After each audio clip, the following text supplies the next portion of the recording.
Hi everyone, it is really great to see you all here. Wonderful to have so many people in the garden on a beautiful evening. As we begin, let me acknowledge that we meet tonight on unceded Aboriginal land, the customary lands of the Wurundjeri people.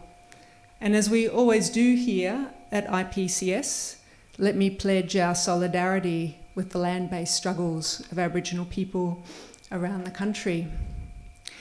This pledge is especially pertinent tonight as we come together to reflect upon the recent devastating fires, the impact of those fires on country and on all the life that country sustains.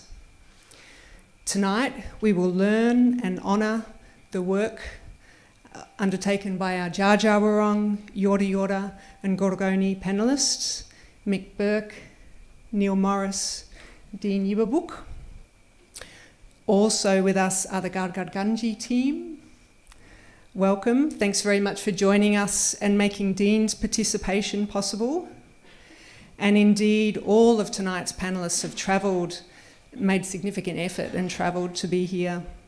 They've travelled from the escarpment of Arnhem Land, they've travelled from regional Victoria, and in David Bowman's case, they've travelled from Tasmania. So thanks to you all. Tonight's talk is the first of a series of 4 events under the broad theme, The Future of Food. We bring you these discussions as part of a larger research project we call Projects for Coexistence. And we do so with the generous support of the Lord Mayor's Charitable Foundation, as well as some private donations. Next month's panel will address the future of water.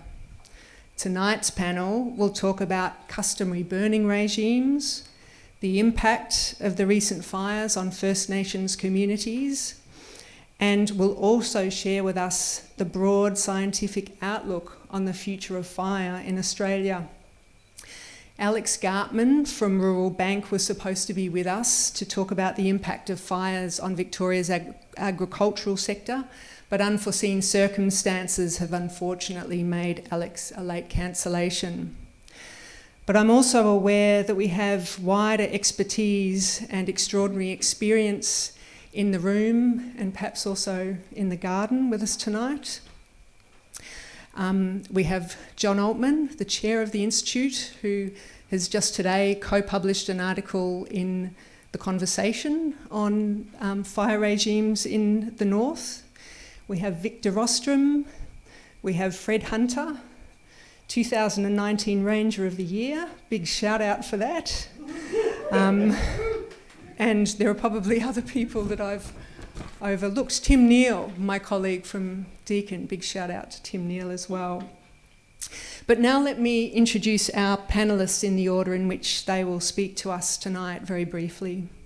Mick Bourke is a Yorta Yorta and Dja Dja Wurrung man who is very active in many community organisations.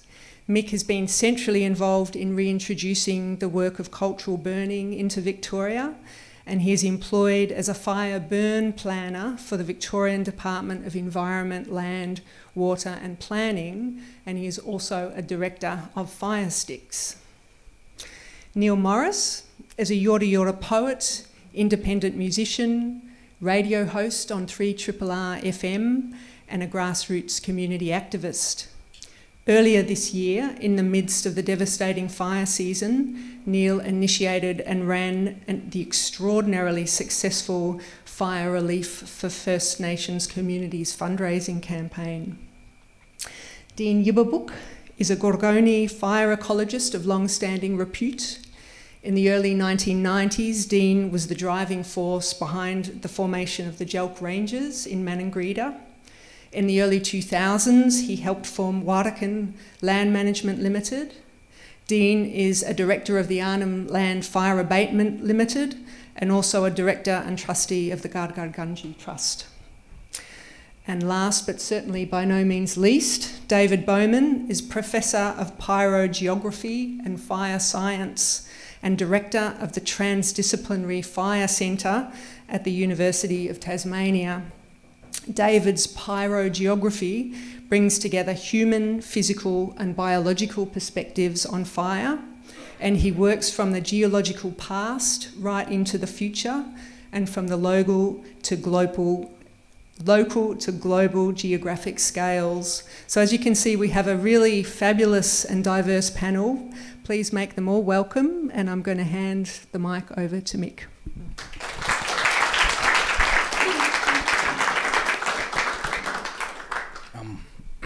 Excuse me, a bit nervous, but I'd like to acknowledge the traditional land that we're on today, the Wurundjeri mob. I'm Mick Bourke, proud Yorta Yorta man. Just started getting back to my grandfather's country in Djajarung, that's over in Bendigo, central Victoria. We've been in Moropana on grandmother's country for a while now. Since 81 years ago, we walked off the Cumragunja mission. So when I say we, my grandparents, they walked off the mish due to unfair treatment and put one of the biggest strikes in Australia against the government back in 1939. So that was led by my nan's brother, Uncle William Cooper, and their nephew, Sir Doug Nichols. So what my job is now over on grandfather's country, because it's literally tipped upside down due to gold mine and things like that. We're over there now only in the last probably 4 to 5 years, since about 2013, we come back to that country to try and heal that country due to the bad tipped upside down country. So also I work with the Fire Stick Alliance, so proud director of that there, due to the couple of old men up in the Cape York area there, old Tommy Musgrove and Dr. Tommy George. George Musgrove, sorry, bless him. So I've been working over there in the last 4 years trying to change the government's way of using fire due to some of the big fires you can see now. We want to, try and teach them to use it the right way, but not try and teach them, it's trying to put our people back in the landscape. So the number one thing that's missing in the landscape, we're talking about animals and plants and things, the number one thing is our people back on the land, all working together. And one of my uncle's favourite words was, I don't want to walk alone, I want to walk with you. So we want to walk side by side and get the best health for this country, because we're all living on this country now, so we've got to treat it right and look after it. I've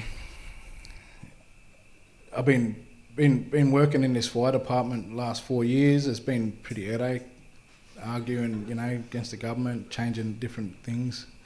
At the moment, we need to change the code of practice to get our people in the landscape, because we've got to jump through a lot of hoops and things like that to get on country.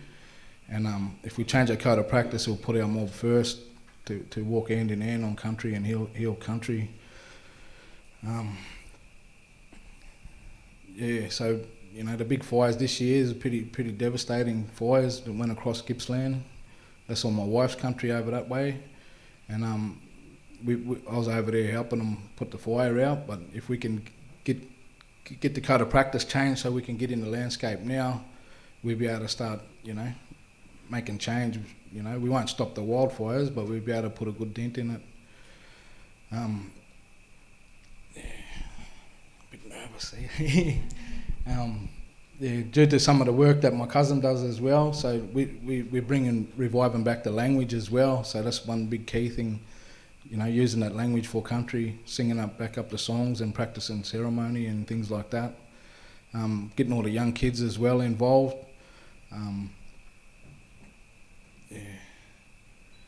Freezing up here. So I was a young man growing up in the 80s in Moropana.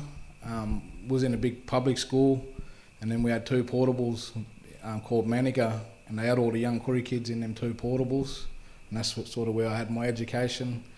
I went out into the high school, didn't really know what was to do out there, so I sort of just led myself to work back in the land. So I've been doing that now, teaching the young fellas how to get back in the land and away from these big concrete jungles, to heal themselves as well, because we've got a lot of young fellas getting mixed up with drugs and alcohol and things like that. So by having our mob back in the landscape, we looking after our mother's country. it's been really hard, but you know, we're slowly getting there thanks to good people like Tim Neal there in the back, brother. He's been helping us spread the word and stuff like that.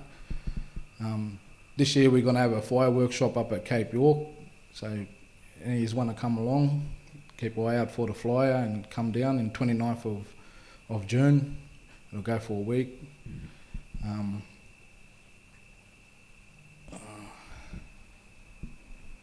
not sure what to say.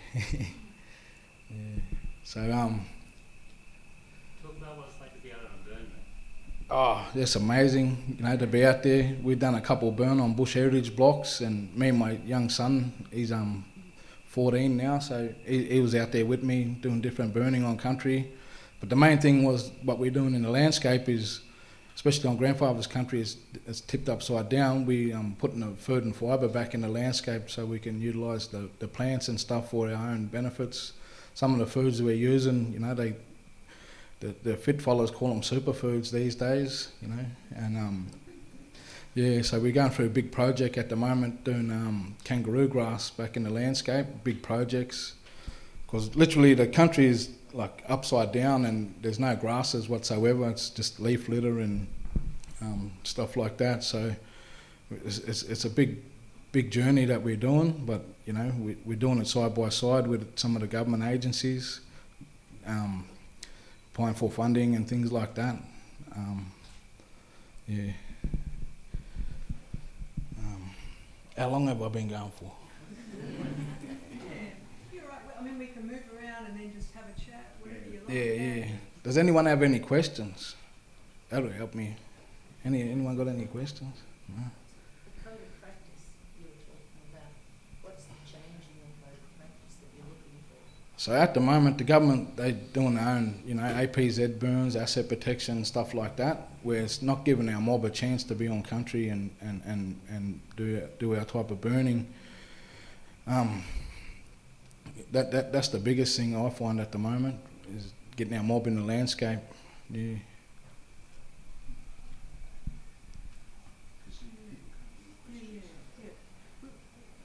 Why don't we move on and then we'll come together for some more chat like that,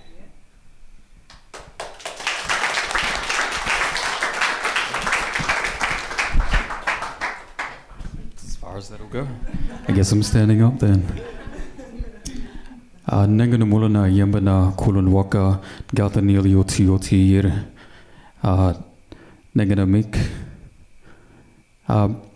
I pay respect to this beautiful land that we are on. It is the land of the Kulin Nations people. I am a guest upon this land, this particular part of the Kulin Nation. I'm connected to the Kulin Nation through the Dja Dja Wurrung people, as with Mick, and also the Yorta Yorta people. We are our cousins who grew up together on Yorta Yorta country. We've spent a lot of time together, actually, in various facets of life, and it's such a good opportunity to actually speak to that in light of where we are today in this room and in this incredibly crazy time that we are in so-called 2020 in not Australia, but in a land of many Indigenous nations. In the same span of time that Michael's been working within the fire regime work for the past 4 years, that was about the time when we were both working together in different land management agencies at the time, in the same region, and I made a decision to take a different pathway. So we'd actually worked together for about 6-7 years, or in various capacities back on Yorta Yorta country, where for the first time in our lives and the first time for many of our peoples, we were in a position to be able to work on projects to replenish our landscape. And certainly fire was a big part of that. And cultural heritage protection, which is another big topic in light of what's occurred with the fires, the cultural heritage impacts, and what that actually means as a broader picture and broader story for all of us. That was 2016 when I decided to move to this place, Wurundjeri and Bunurong country, to fight the fight in a different way. Working with government agencies is full of red tape, and ultimately the constructs of those agencies are not really legitimate anyways, compared to Indigenous law systems and Indigenous structures that we could have had all along if colonisation didn't happen in the first place.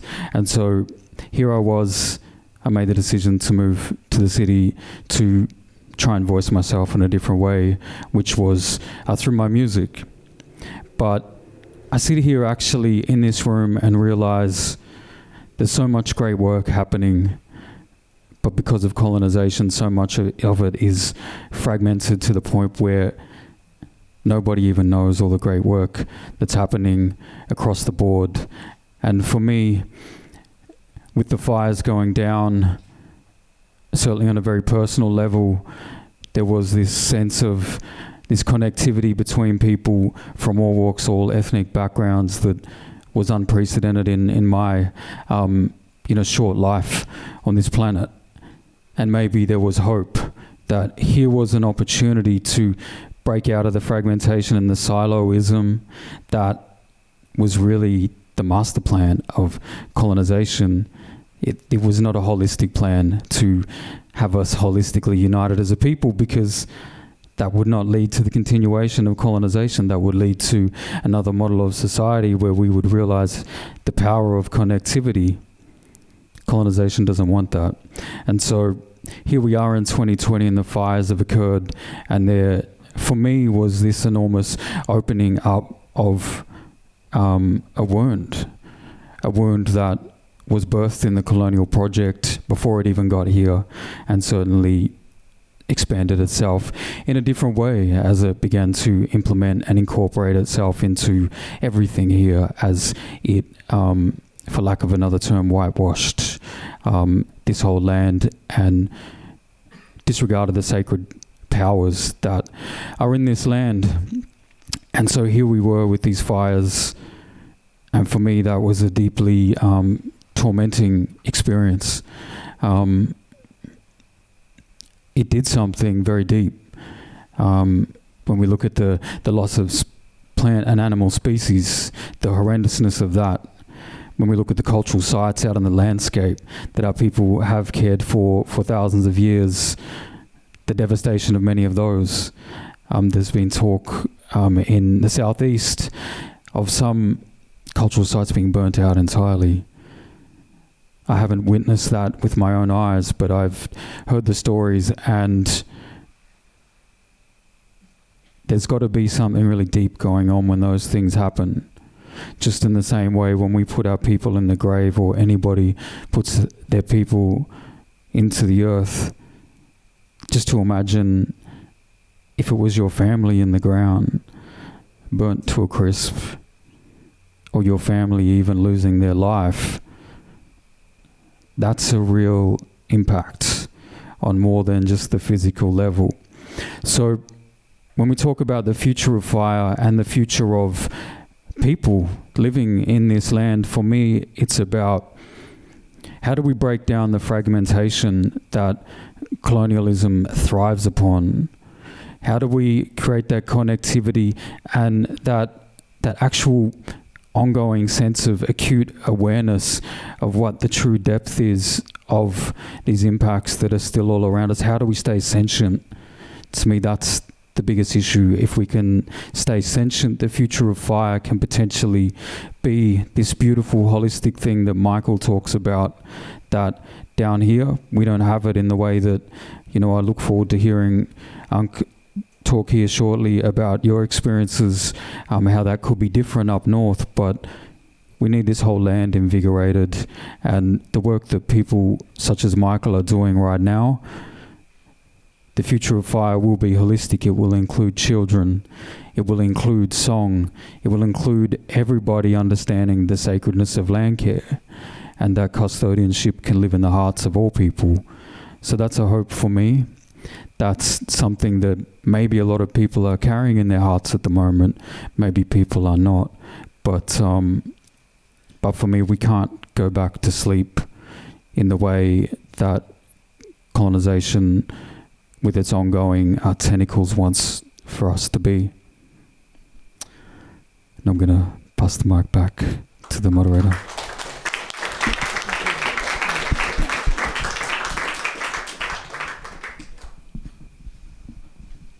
Thank you, Neal. First of all, I would like to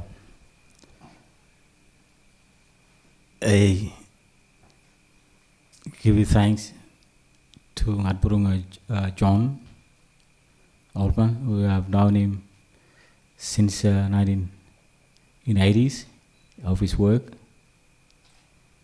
And I also want to acknowledge on behalf of my traditional people of Arnhem Land, Wurrungani people, Wunringu, Brara, Nakara, those people who are associated through learning practices and knowledge that has been given to me.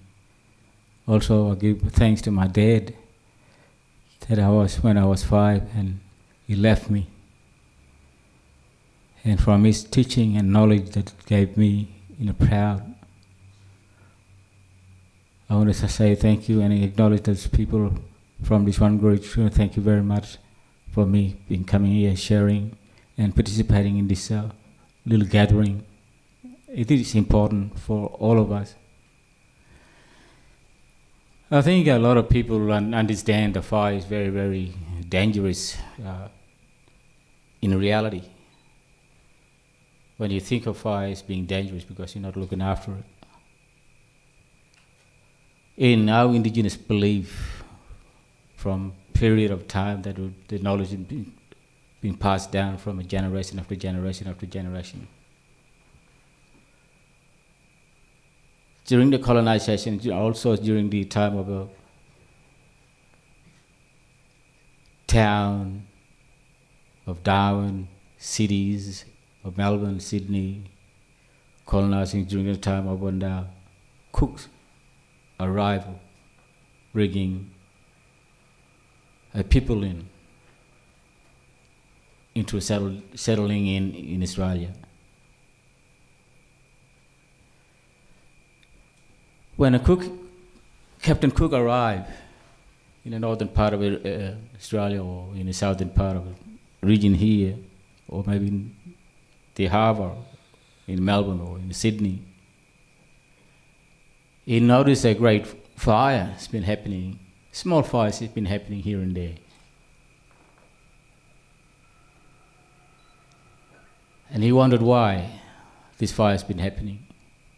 Of course, he's seen a lot of Aboriginal people standing nearby on the coast. Even our area in the eastern coast, in the northern coast, similarly. They're seeing this great smoke's been going up and in flames, and not a great big one. It's a small fire. Each individual clan group was. That's for hunting purposes, ritual practices that's carried on at the time, because they knew the laws and regulations that has been passed down to their generations, like ours in the northern part of the area. I have practices the fire ever since I was 5. I've been given knowledge of fire since I was 5. I got healed by fire. My parents, my aunties, my fathers, my mom put their hands on the fire to touch my body, to heal me, to straighten my body, so I can be straight, rather than not being healed, not my mom or dad, putting their hands in my body. Otherwise, I could have become a bendy. I would have been walking bendy down. I wouldn't know anything about it. That's a cultural practices. That's a healing process.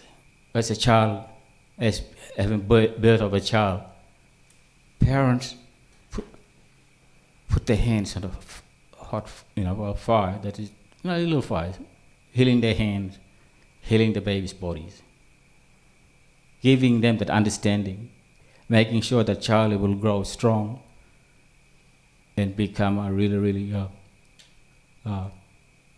understanding of our culture, understanding of our practices, understanding of a ceremony line as well. Today, I believe in our region, in the northern part, because of the changes occurring across in the north, especially in Ireland, that I witness every time and again. Those practices are almost dying, almost dead, last 20 odd years ago. But likely, I brought these fire programs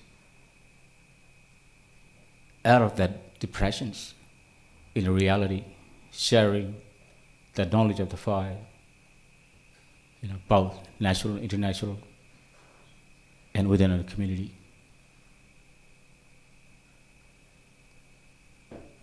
Thing of the fire is a very dangerous. We know it is very dangerous, but we have to take care. When we go hunting, we need to talk to our neighboring groups, and they have to talk to their neighboring group, and so on. In an area that I lived in, a plateau of Gabal-Wanamyo, I managed about 1.4 million hectares of land in IPA area. And we have a range of programs. We have a 24 clan group within that area. Our memberships, about 300 people, but been more, because all those diasporas of the land are all living in different areas. Some in Catherine, some in Bulmer, some in Barunga, some in Down. So these diasporas are living around everywhere. And we need to bring those people back onto the landscape and start living and managing it once again. Those wishes and talk was given to me by our professors, doctors, people of the law, people of ancient wisdoms that they want to see as far as it's been sustainably managed.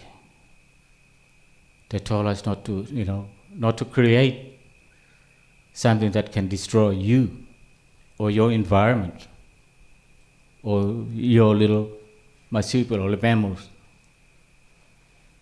You have to look after this fire as it's been managed for thousands of years. They did it because the transparency of the knowledge has been passed down from their fathers after fathers after fathers after fathers from the beginning of the time. That's how this knowledge has been passed down. We've set a fire for one good reason, not setting a fire for our own sake of our practices.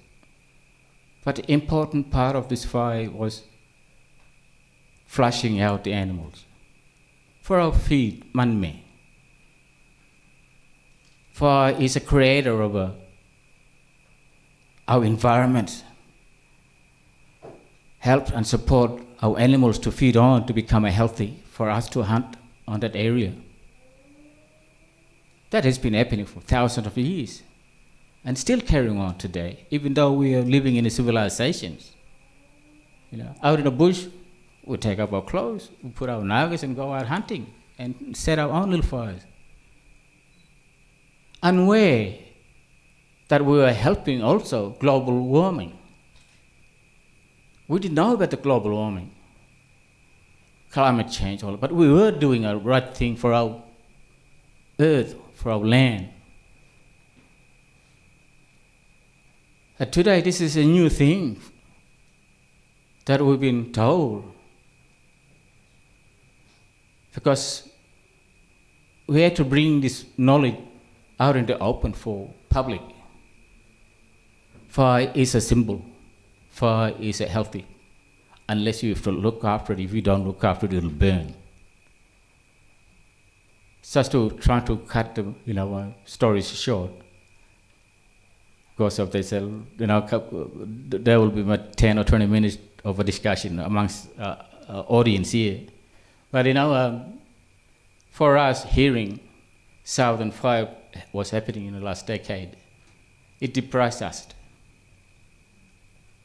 It was sad of hearing in a southern area where places was got real cremated this year, but before that also, that country was been burning.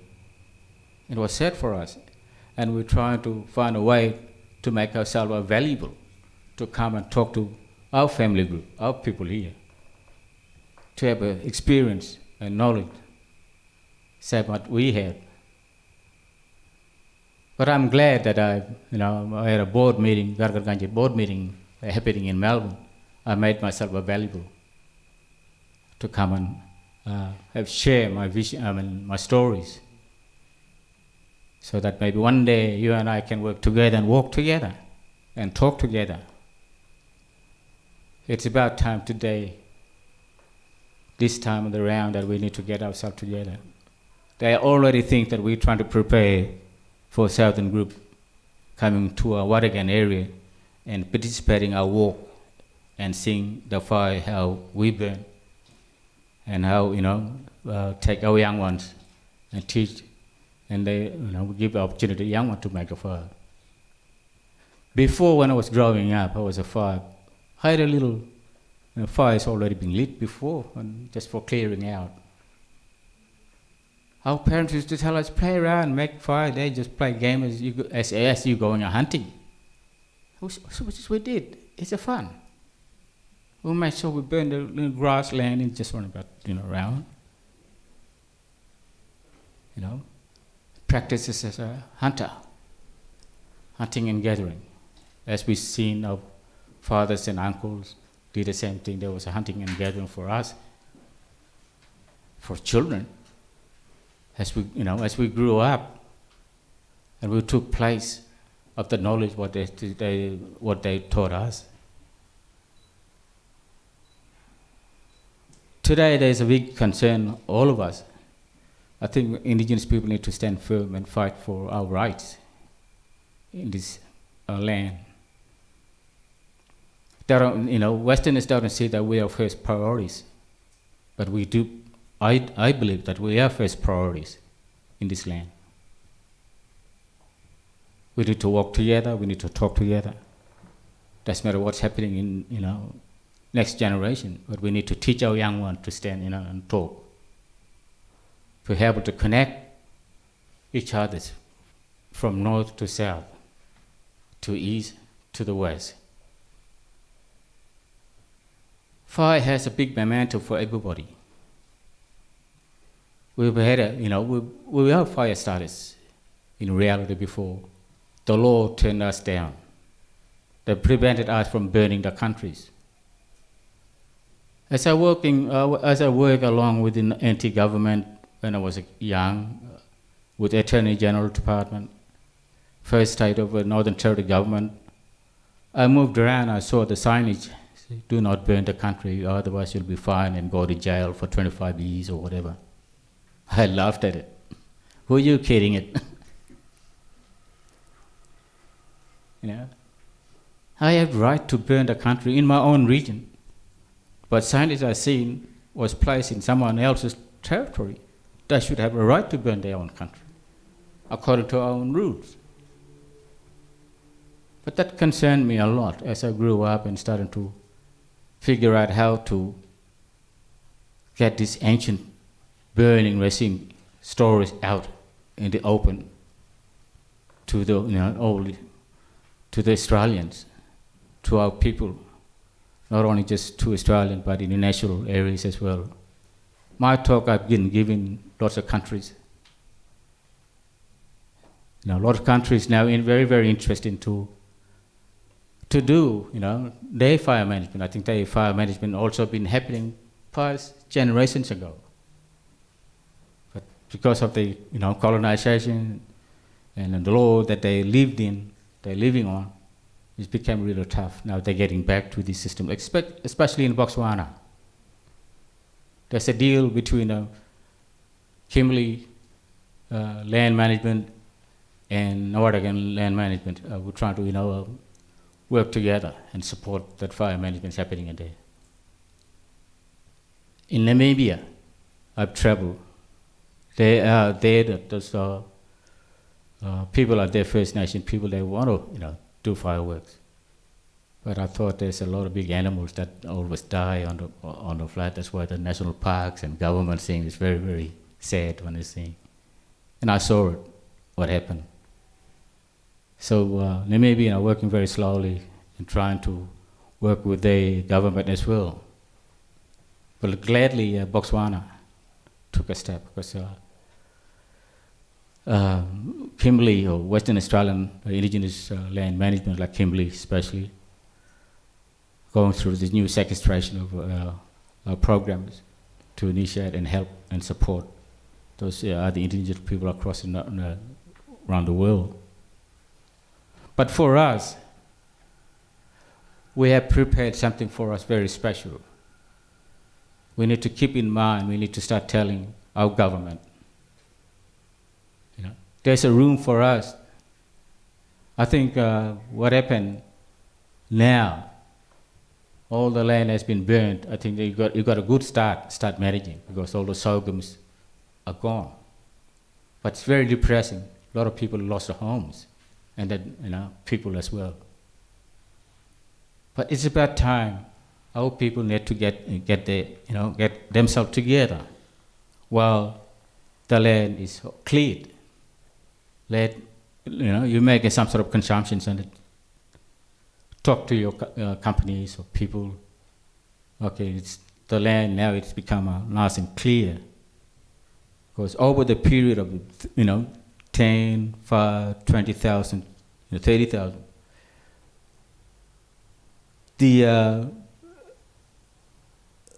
it has been accumulated by these leaflets, branches, over the period, and that's why. People may have lost many lives. Somebody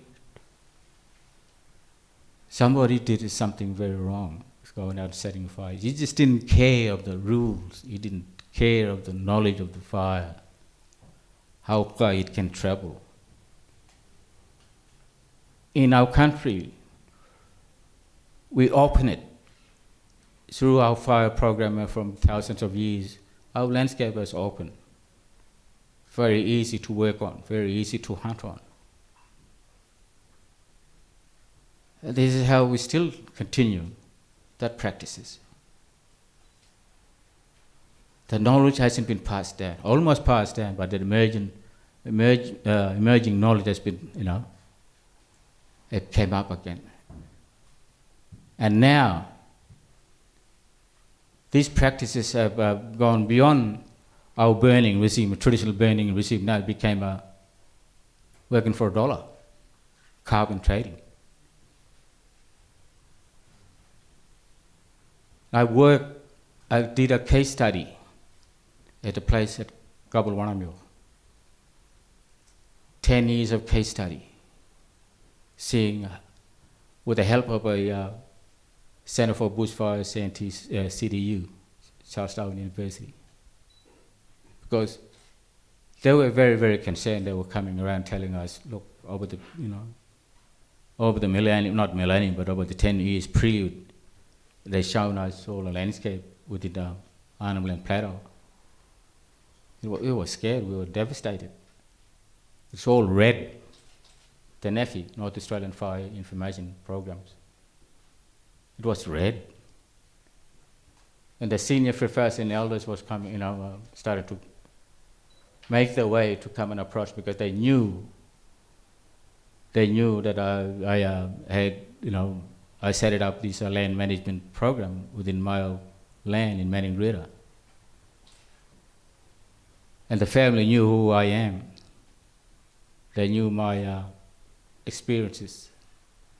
So they came out, because I had 10 years of work with setting up a ranger program at Maningrida, along with my cousin brother Victor.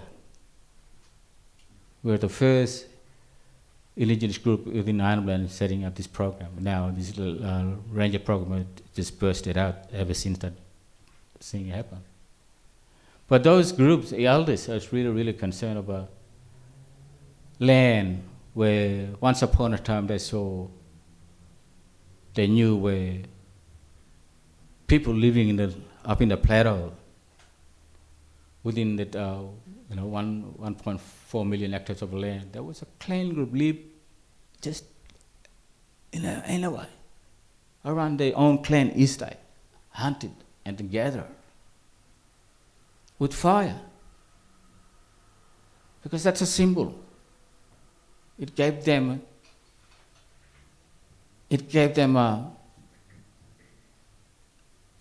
a power to use for almost for anything. Hunting, purifying a land after the death of the family, burning, healing a body. They have to heal the body of their young children. Or in a ceremony, after the death of the family, we heal, smoke ourselves, like families do here. We smoke the country.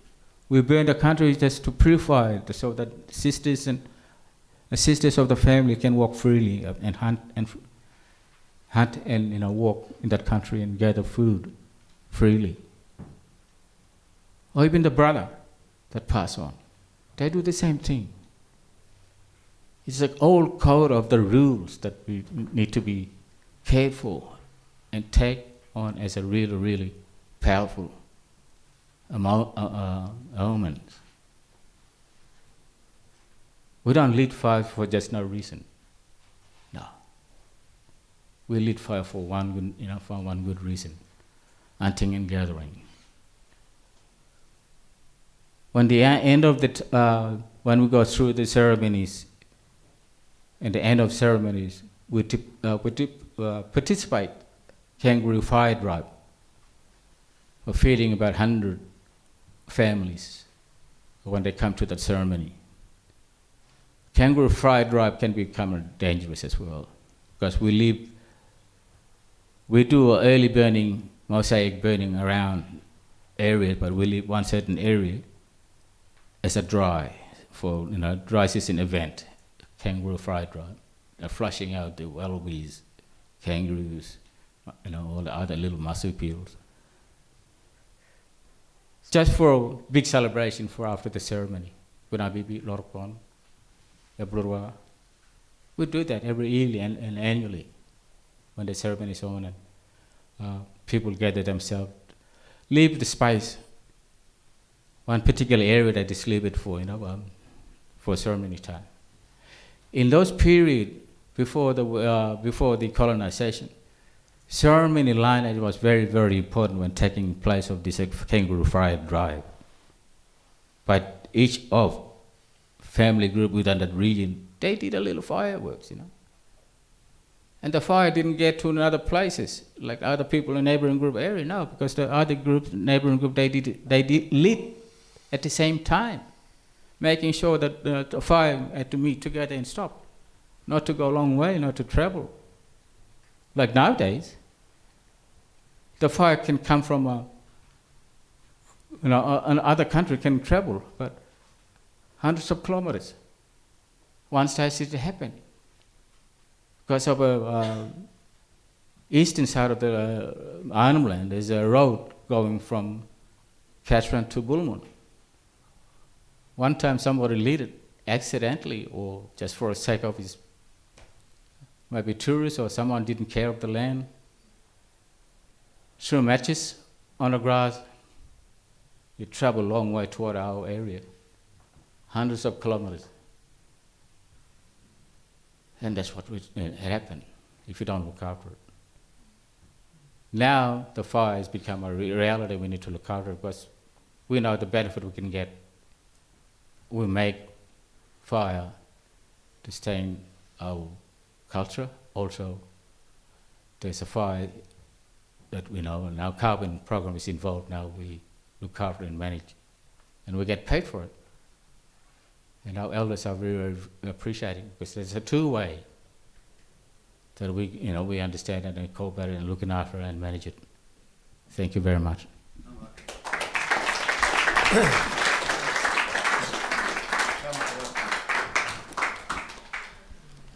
So it's a very difficult thing to sort of follow such interesting perspectives, Indigenous perspectives on fire.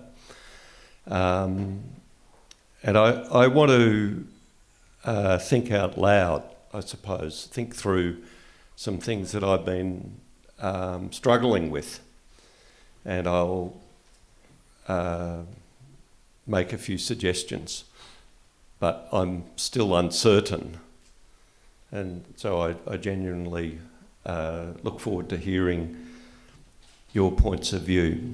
So the first thing is the word that you may have heard of. It's a good word, complex word, called the Anthropocene. It's a tricky word. The tricky word, it actually uses a Greek word. It's the idea that we're now in the world is being changed by people. It's actually a misapprehension. It's a fantastic word, and I like the Anthropocene, but it's a misapprehension because actually not all people did this.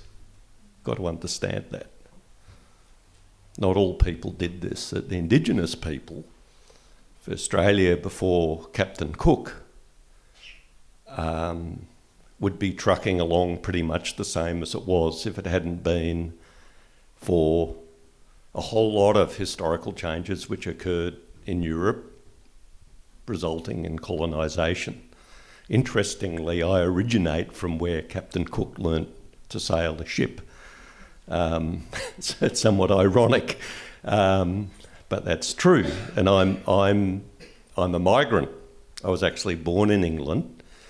My parents came to Australia, and my whole childhood I was confused. I had no idea where I was. I couldn't understand gum trees, and that's why I do what I do. I wanted to find out who I was and where I was, and I ended up going to Victor's country, working with Dean. Incredible personal journey, privileged journey of transformative. So what's the Anthropocene? The Anthropocene is a word. It's not a true word because you have to say not all people did this. It's a very important caveat, a very important distinction. The Anthropocene is that it's like the virus. The virus is part of the Anthropocene. We're now in a rapid period of change, very rapid period of change.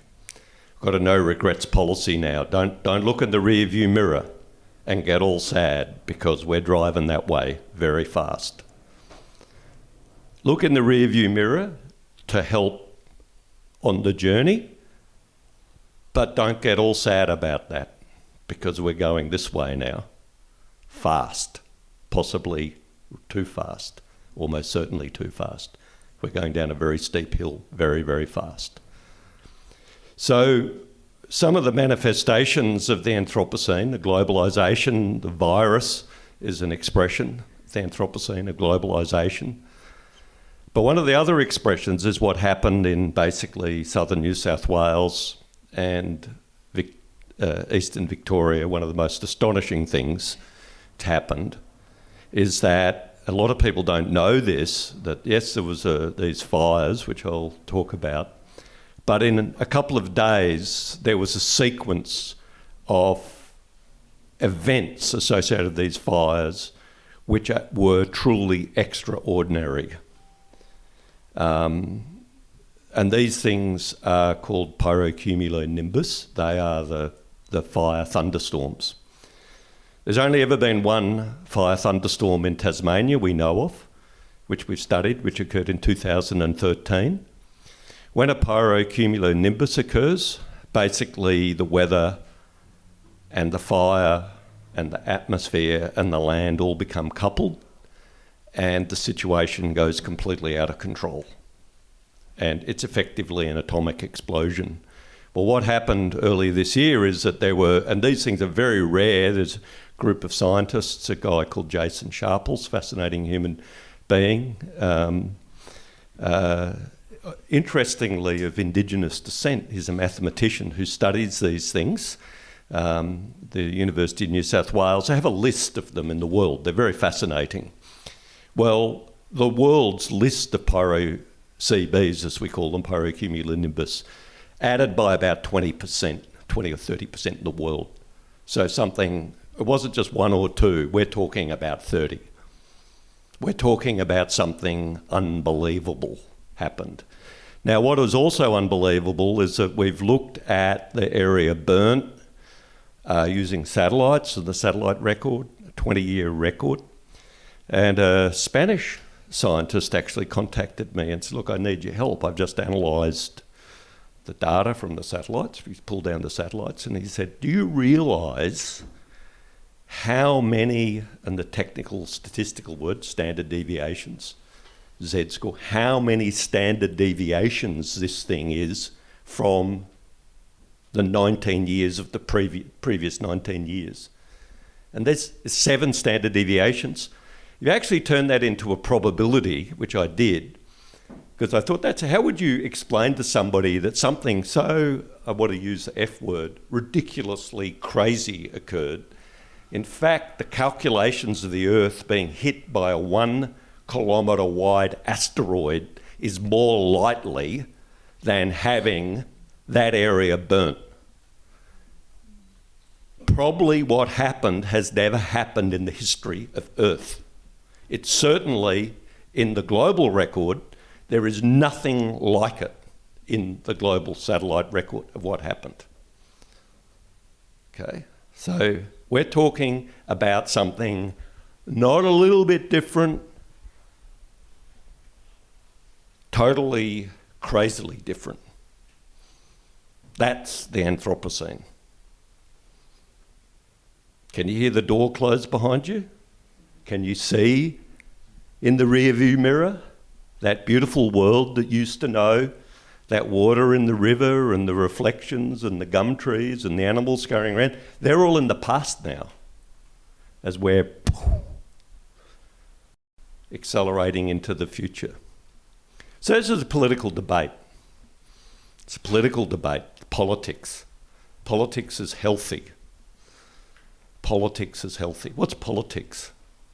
So happens my 100-year-old mother, who lives around the corner, was a political scientist. And I remember I asked my mother when I was a child, what's politics? And she said, politics is what happens when everybody can't get their own way. It's politics. So we have a struggle now. One of the problems with this political struggle is, well, who's responsible? What are we going to do about it? Because we can't say the fires didn't happen. And the political divergence which has occurred is it climate change? Is it the Anthropocene? Or could we think of some other reasons? Like it's arson. It's bad people did it. It's just bad people. Like it wouldn't have happened if there weren't bad people. But the problem is many of those fires were lit by lightning. So maybe you could argue maybe there were bad people there, or you could try to confuse people. But I think most people know that there's a problem here. So there's another argument, which is, well, there wasn't enough fuel management. It's actually the real problem is fuel management, and that's being promoted particularly from what we would call the right, the people who say, well, they have an agenda, they want to say more fuel management. And now we get into a very strange convergence because you say, well, what about why fuel management? So it's what Aboriginal people did. Aboriginal people did fuel management. So suddenly you have a strange alliance between people who never cared about Aboriginal people promoting the handiwork of Aboriginal people. Is a very confusing arrangement, hasn't been really negotiated. And so then there's a new word that's being used, which is called cultural burning.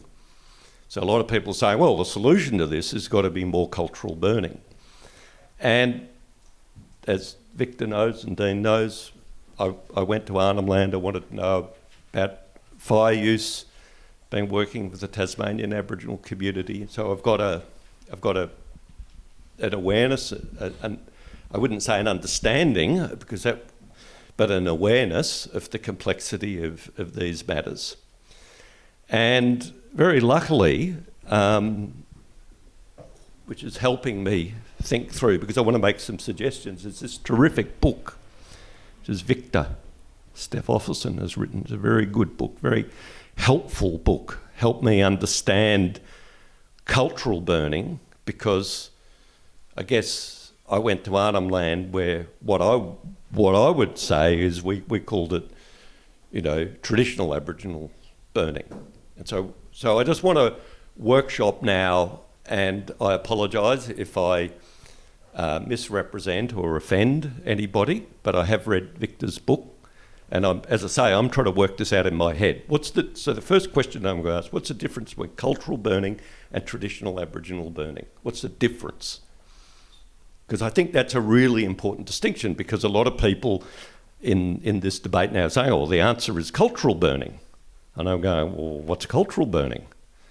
Well, from Victor's story, the two words which I see inherent in this story, and it's a beautiful story, it's a yarn, his voice is beautiful, it's a great story, and it's a very personal story, it's a fascinating story, but there's two really important words that go with this story, and that's renewal, particularly cultural renewal. It's very important. He talks about the fact that he grew up, he didn't understand his Aboriginal past. His at his mother's side, and he found some Aboriginal mentors who actually had been affected by these terrible crimes which were committed, with children being taken away and so on. They escaped, and all of this thing, and they worked as stockmen, and so very much that even their culture had been impacted, but they were able to go back to their country. They had still retained some of their traditions, and then he was able to find them. And it was really about, for him, a deeply personal cultural renewal. But it was also, the second part of it is, the other R word is restoration. And what we say in ecology, we have a branch of ecology called restoration ecology, which is where you take ecological systems that are damaged and you try to restore them, to return them to a condition. Now, the weird thing with Arnhem Land is that you didn't need to restore anything. The country I went to, the clan estate I went to, is just beautiful. It was, before the cane toads, it was just absolutely beautiful. I don't think there was a weed there. It was just spectacular. Hey, Victor, it's beautiful. It had buffaloes, but they'd sort of become incorporated into the landscape. It's very rich biodiversity. So I think that one of the things I'm trying to say here is that the understanding of traditional fire use is a slightly different thing from cultural burning, which is very much about restoration and renewal. So then we have this problem. We've had this incredible area burnt, and people saying, well, what we've got to do is more cultural burning. And I would agree that there is a space for that. But the scale of this fire is, we can't do it. We don't have enough Indigenous practitioners. This is an insane problem. The scale of this thing is terrifying. So that's the first problem. Where do we get the Indigenous practitioners to do the work? And Victor struggles with this, and I'll read you I think on the second last page, I finally got to his answer, which I like, because it harmonised with some of my thinking, but it was his voice. I'll read you what he wrote. So we've got this problem of just the scale and the number of people, but the other problem of the Anthropocene is we don't have 30 years to train people. We've got months now. Months. And I kid you not, I mean months. Tasmania, a totally insane fire event happened in 2019, lightning fires. And that was after 2016, and that was after 2013. I went to the 2013 fire and, in a wilderness, lightning ignition, And I was just like, I've got to drop everything. I've got to study this. This is just the craziest thing I've ever seen. That is a pinprick compared to what happened in the same calendar year as what is effectively a nuclear attack of fire. In the same calendar year. Who can remember anything about what happened in 2019 in Tasmania? Probably nobody, and I even live there. People in Tasmania can't even remember about it, let alone what happened in 2016 or what happened in 2013, and I'm still writing papers about 2013 and 2016, and I haven't even got, I'm starting to try to understand 2019. Now we've got 2020, and I'm telling you this is going to start happening in the next months. Months. We don't have time. We're in the Anthropocene. So how do we do this? How do we do this? We need, it's absolutely clear that we've got a role. How do we do this? And then there's another question, Oliver Costello, who some of you may know, this is a really interesting question, a question I struggle with. And Dean was so kind saying, we want to share this knowledge. But you say, well, hang on. How do we do this equitably here? Because what could happen is people come along and say, that's really cool, that Indigenous, or we'll call it cultural burning. We'll have that, thank you very much. We don't need Indigenous people, we just do it ourselves. So that's a danger. Like, how do you stop that? Then you could say, we have to take this knowledge, because it's our knowledge and it's about our culture, cultural renewal. It's very personal. If we're giving this knowledge away, then it's just another form of being ripped off. So how do we do this fairly? But we've got an emergency because we're running out of time.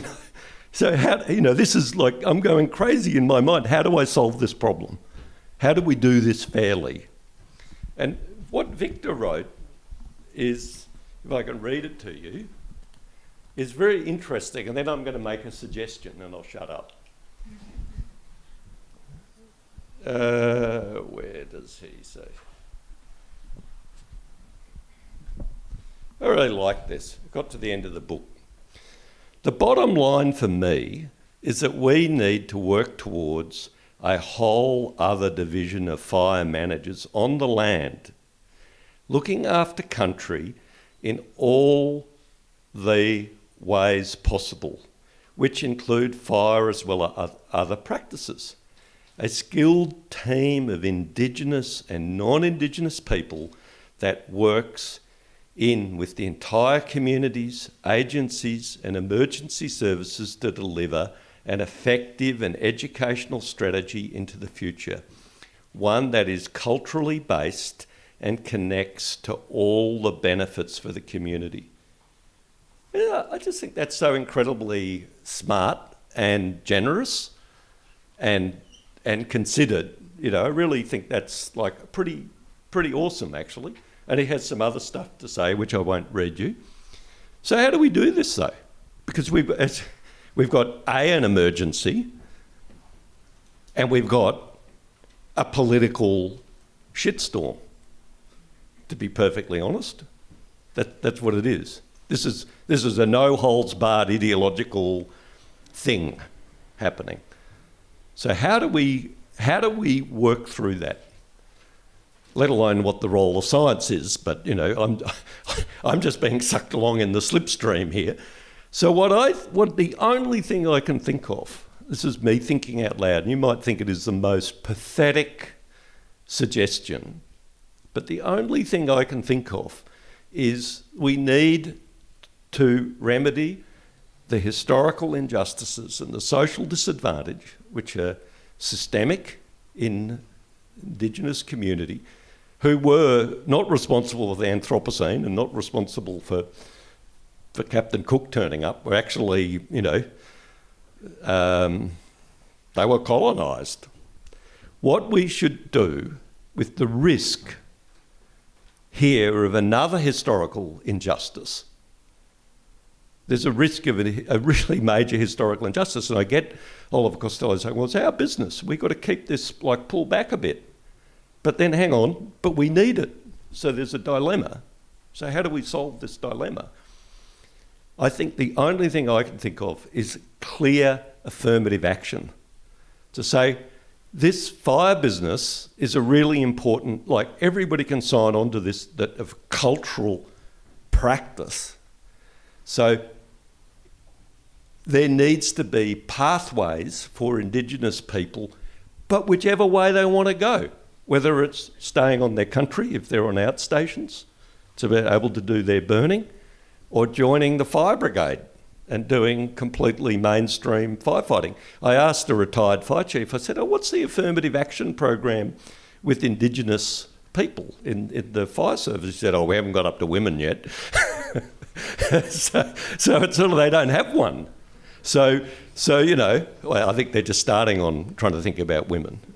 So if you had that mix, then you would be able to have the opportunity for people who are involved in cultural renewal to actually have some quarantine space where they could be funded to develop their practices, and for that to be respected, and they could have their own whatever they want because that's what they want to do, or they could be a hybrid group.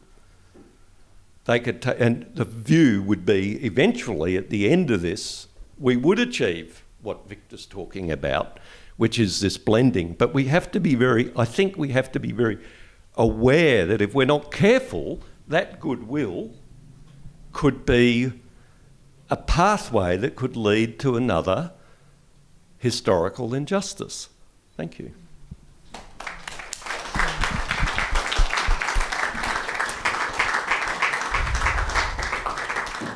Thank you very much, David, and thanks to all of you for a set of incredibly inspiring, moving and very provocative talks. Before I open up to the floor, I thought I might ask others on the panel if any of you would like to respond to David's provocation. How do we do this?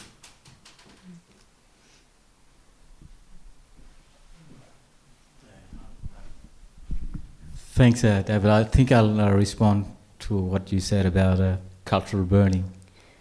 I think you were right. The cultural burning is a terminology of a Western context. But we burn the land.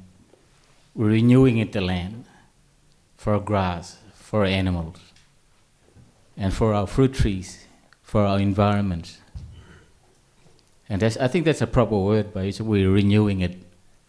When we burn, we're renewing the land to giving our wealth of our plants, of our animals to become healthy, and for harvesting and for hunting purposes. Thank you.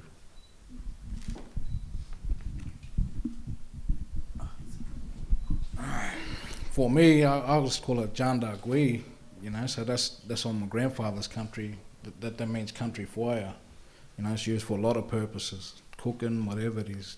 Reviving the plants, making everything healthy, whatever. On my other grandmother's country, we call it Wakabitja, same thing. But I don't know. The main thing I see is our mob have been dispersed and missing from landscape. So until you get our mob back in the landscape, the country gonna still burn big fires. So, yeah.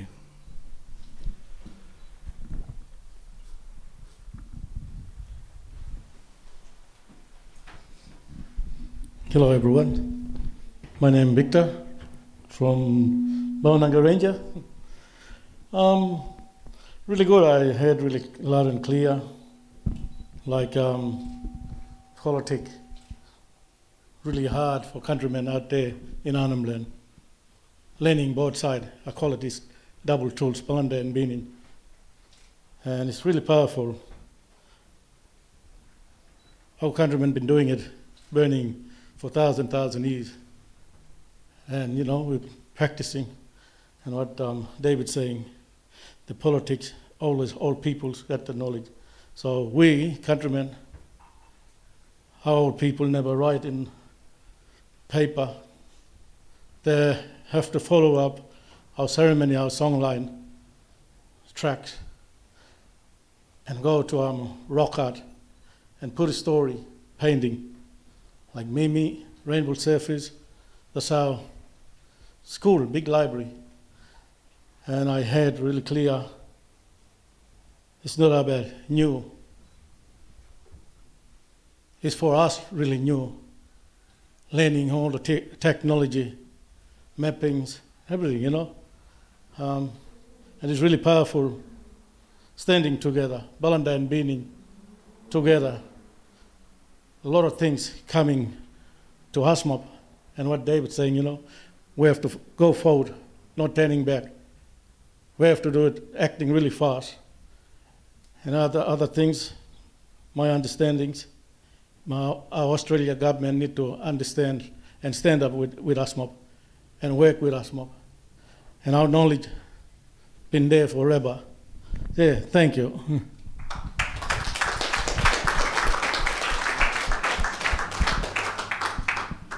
Questions or comments or things to say from other people?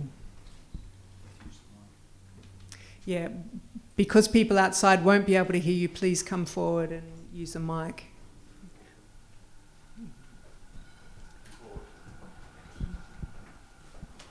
Maybe, is this one working? No. I'm interested in the complexity between the outcomes for different fires. Because to me, the mainstream natural resource management or forest management outcomes are different to the purposes of traditional burning, cultural burning. And so if we're as a mainstream community, or everyone together wants to use various burning practices, who decides what the outcome is? Or how do we determine what the outcome is? Maybe it's a better question.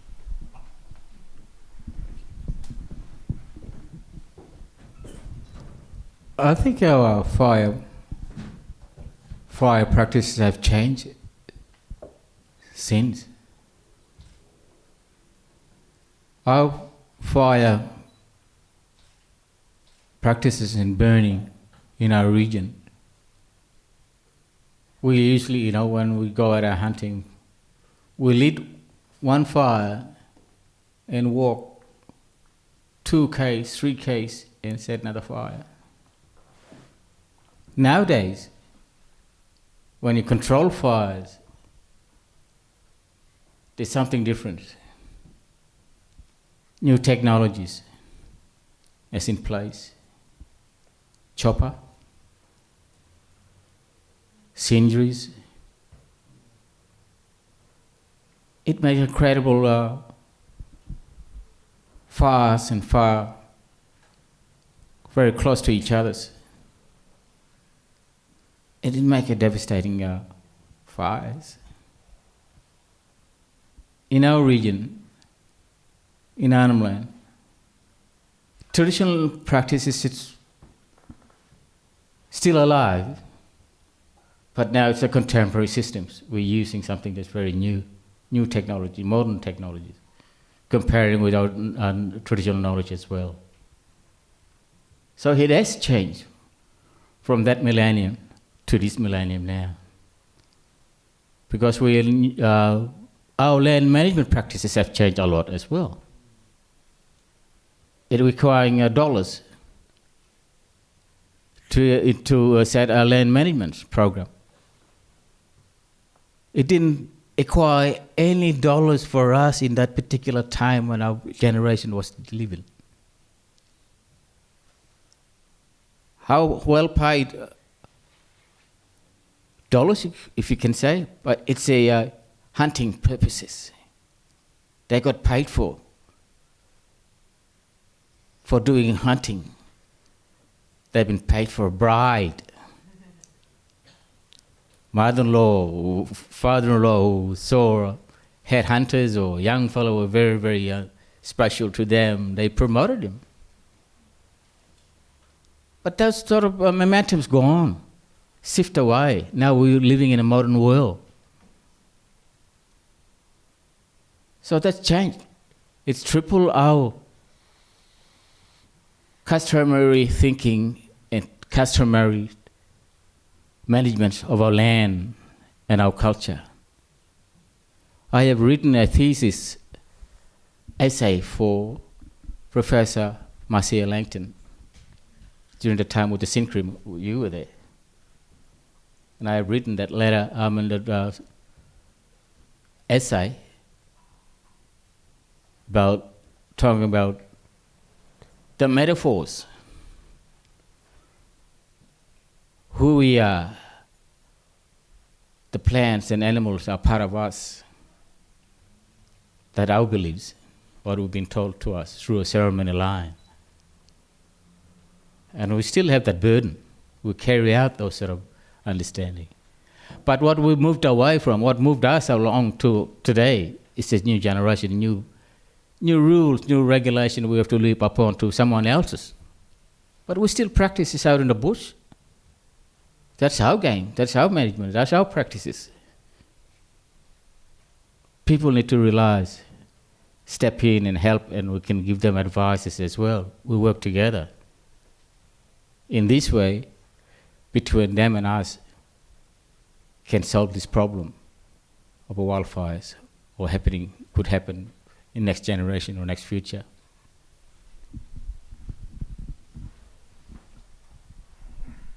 Yeah, thank you very much for your question. I think that you raised a really important question. And I guess the way I've been trying to think about this issue recently is around the issue of who has property rights in fire, who owns fire, and who has the right to light a fire. So it makes me think of the High Court case in relation to whether Indigenous people can be aliens. So when an Indigenous person exercises their native title right to burn, can they be called an arsonist? And when an Indigenous person burns their country, is that their fundamental right? Given what David has told us about the total and utter inability of settler colonialism to manage fire in the landscape. So we've sort of had 230 years where Indigenous people have been pushed off the land and non-Indigenous, the non-Indigenous dominant society has managed the landscape. And bearing in mind that we've also got global climate change, nevertheless, we've ended up with a disaster. So, again, I think around issues of native title rights and interests and free, prior, informed consent. And I'd like to think that as more and more of Australia's return to Indigenous people, they should have the fundamental right to burn their country. I won't necessarily use the language of cultural burning or traditional burning. I don't think there is such a thing as traditional burning. And I think as an anthropologist that culture is always evolving. So cultural burning is contemporary forms of Indigenous burning. But I think that those forms of Indigenous, contemporary forms of Indigenous burning, which I guess as all our speakers have said involve also the sophisticated use of Western technology and extraordinarily sophisticated monitoring of what's going on in the landscape, should at least give us a sense, using remote sensing, of whether empowering Indigenous people with the right to burn their country actually delivers better outcomes than what we've seen in the recent past. Again, bearing in mind that what we're seeing in 2020 is not what we saw in 1788, and it's not even what we saw in 1980 in Arnhem Land. It's something that's changing extraordinarily rapidly. But I think your question's fantastic, and I think that ultimately it's down to that political struggle that will empower Indigenous people to exercise their native title rights and interests in 21st century Australia.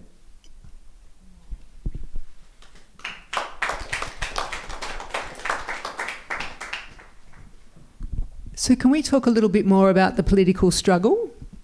Because I think Mick has given us a tangible situation in need of attention, and relatedly, Neal.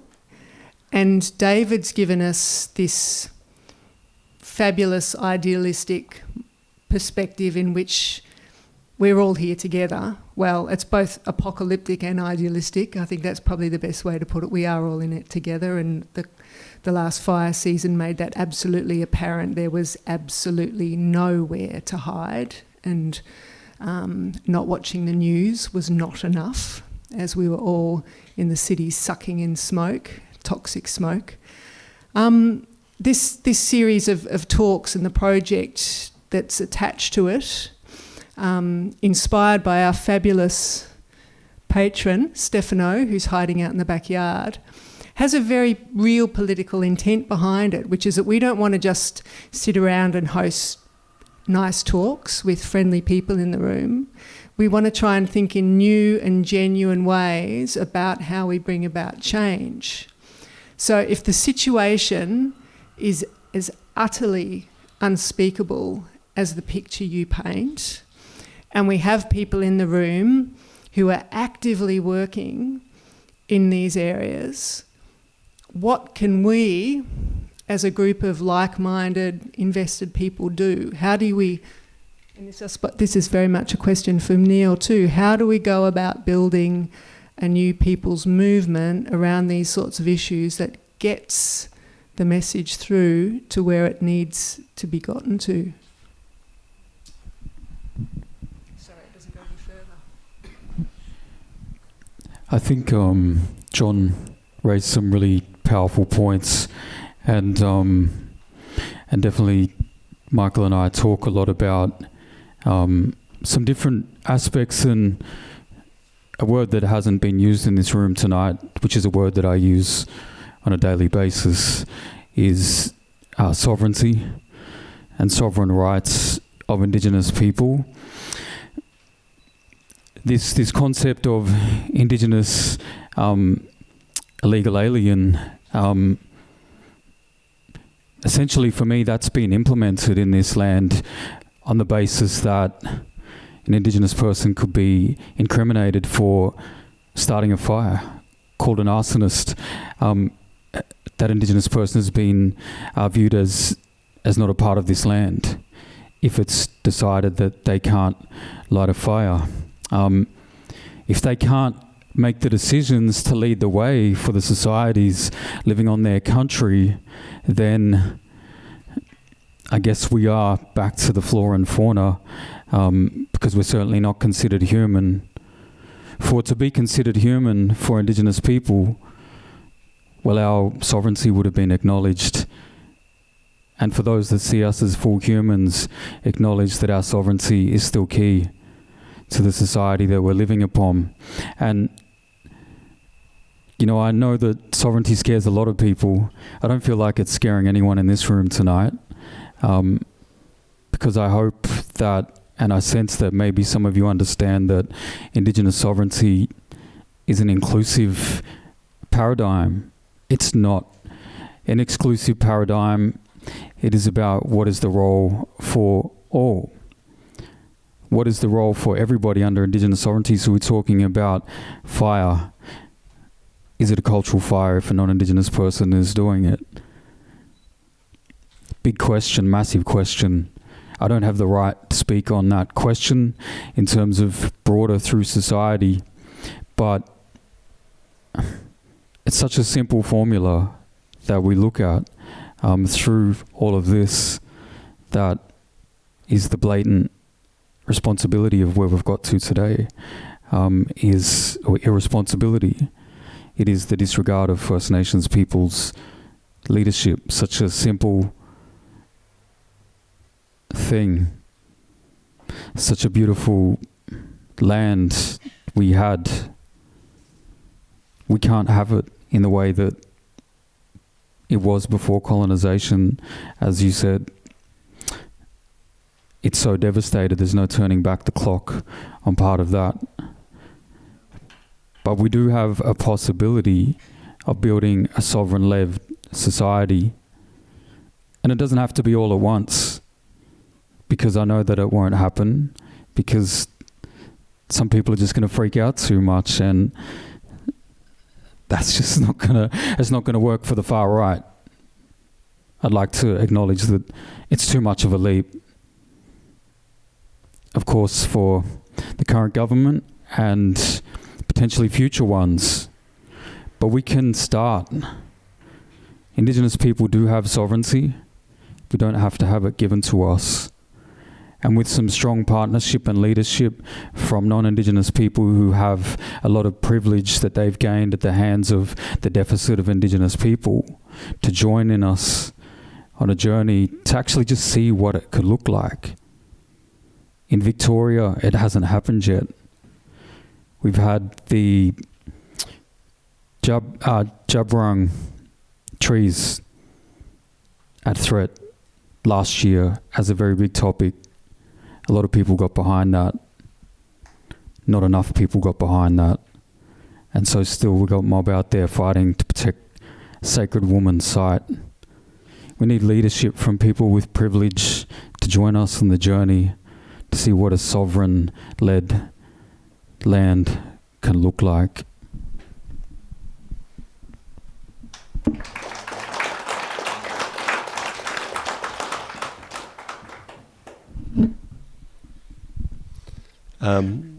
So just to, want to reflect a little bit more on this question of how do we facilitate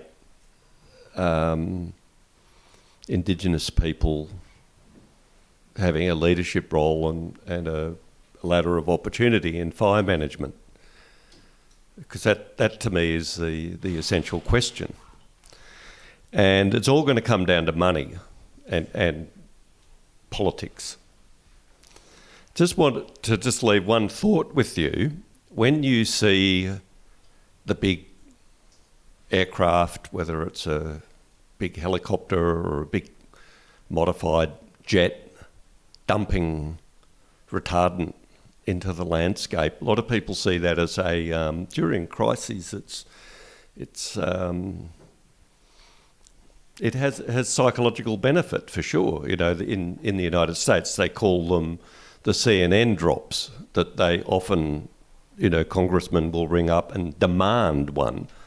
So it could be seen that somebody is doing something. And I can understand that. People are frightened.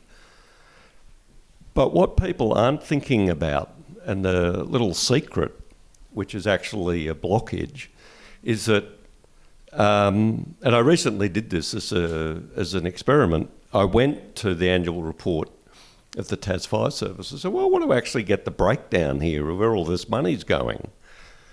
And you can't see it. How much did the 2019 fire campaign cost in Tasmania?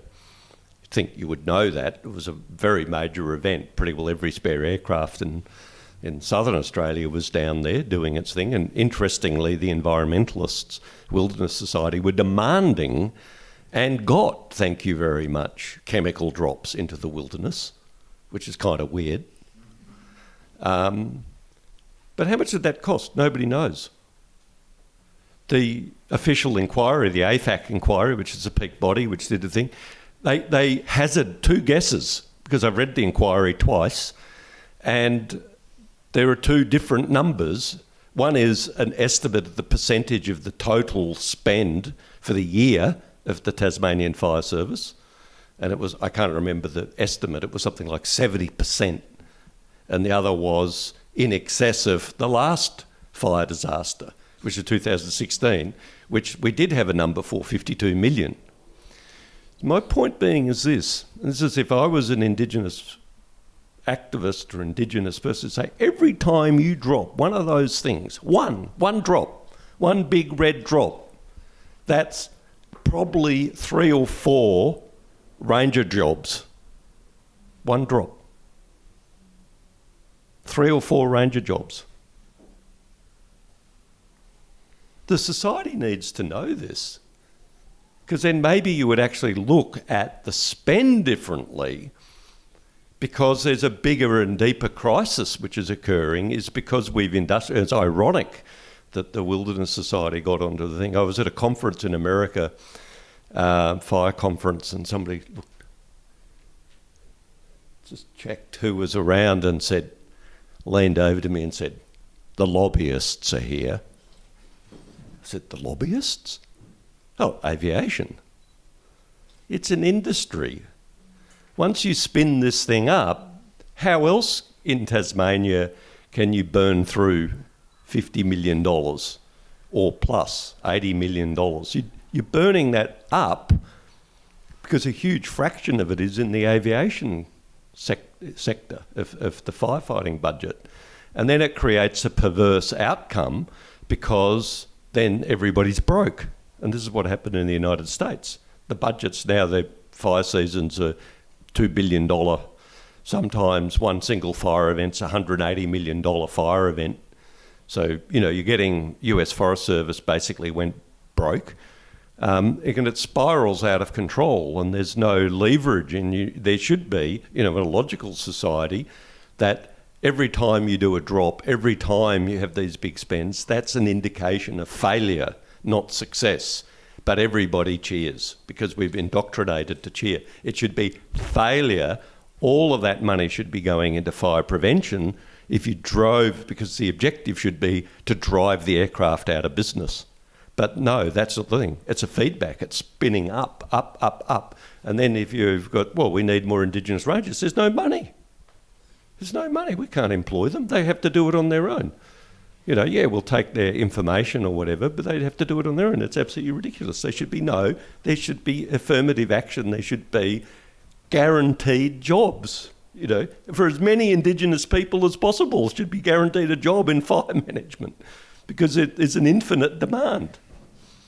But, we think it's really awesome if, 3 Indigenous people get a gig somewhere. I mean, that's just really not real compared to, basically, every time you see that red stuff coming out of an aeroplane, don't see it as red stuff coming out of an aeroplane, see it as $100,000 of money shooting out the back. That's how you've got to understand it. Yes, please. I'm going to be pretty nervous, but my name's Dr. Peter Stanley, and I've had the honour of working for over 20 years with 2 elders from Cape York. Their grandsons are here with me now. Just want to reflect a little bit on some of the comments that have gone on, and particularly what Neal has said about the role that non-Indigenous people play in this space. We're here to support the decision about where, when and how fire gets implemented in the landscape is the role of Indigenous fire knowledge holders. We can stand around and talk about, whether it's cultural fire, whether it's traditional cultural fire knowledge, and certainly I've grappled with that, in writing about that. But Indigenous fire knowledge holders, whether they are women or they're men, are the people that should be deciding when they read and assess country about where, when and how fire goes in. And as non-Indigenous people, we have the responsibility to make sure that our agencies, our legislation, actually support and empower that decision-making process. So I have been honoured to be travelling around Victoria, New South Wales, Tasmania over a number of years, Cape York, Queensland, and I see the same problem everywhere. What we are doing with hazard reduction burning is actually creating fire-prone systems. And we talk about ladder fuels. If you talk about hazard reduction and ladder fuels, which is what the discussions are about, through that we are actually creating fire-prone systems. And I have millions of photos that actually show that across multiple landscapes where we are burning so hot that we are creating a system that has no grass, that has all acacia species or other woody weeds, native or invasive, bracken everywhere. This is a problem that is Australia-wide. In Northern Australia, we're very lucky. We don't have as much legislation and obstacles to be able to implement fire in the right way. Unfortunately, our governments think that what happens in southern Australia is better. And so we will start to see in Queensland, Northern Australia, parts of Western Australia, the same kinds of legislative and legal kind of restrictions that are coming in around burning. So 12 to 18 months it takes to get a cultural burn on the table. People think you can go in one day and do a cultural burn because you read it off a map. It's up to non-Indigenous people, our role in agencies and organisations and the people that we work with, to actually say that's not appropriate. We need to start listening and listen properly. So, yeah, that's all.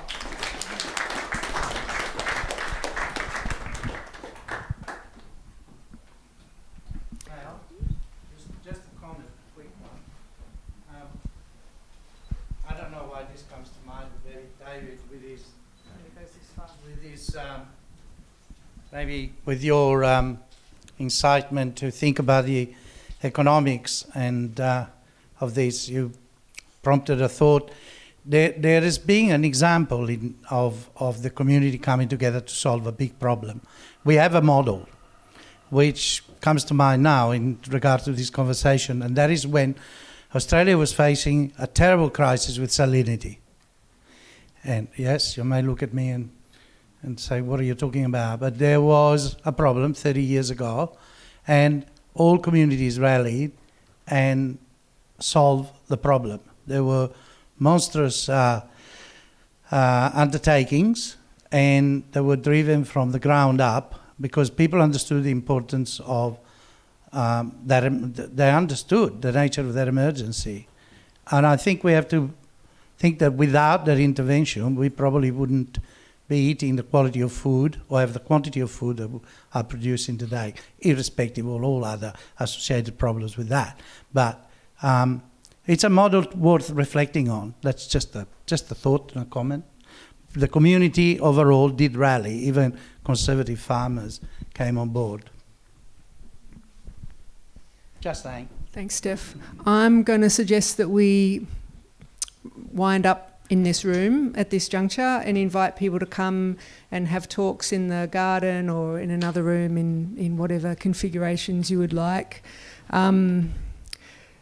It feels premature to call this discussion to an end. I think you've all given us a huge amount to think with tonight, and I think the challenge is for us to think some more on some very tangible ways that we might take it forward. So thank you very much to our panel for all of the effort you've made to be here tonight and for your terrific contributions. Thanks to everybody who's come along.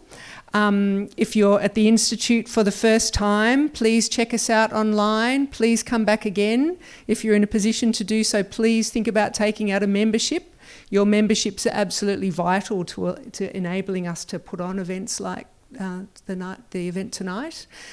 Come and have a drink, and please do pay for your drink so next time we can afford to buy more wine.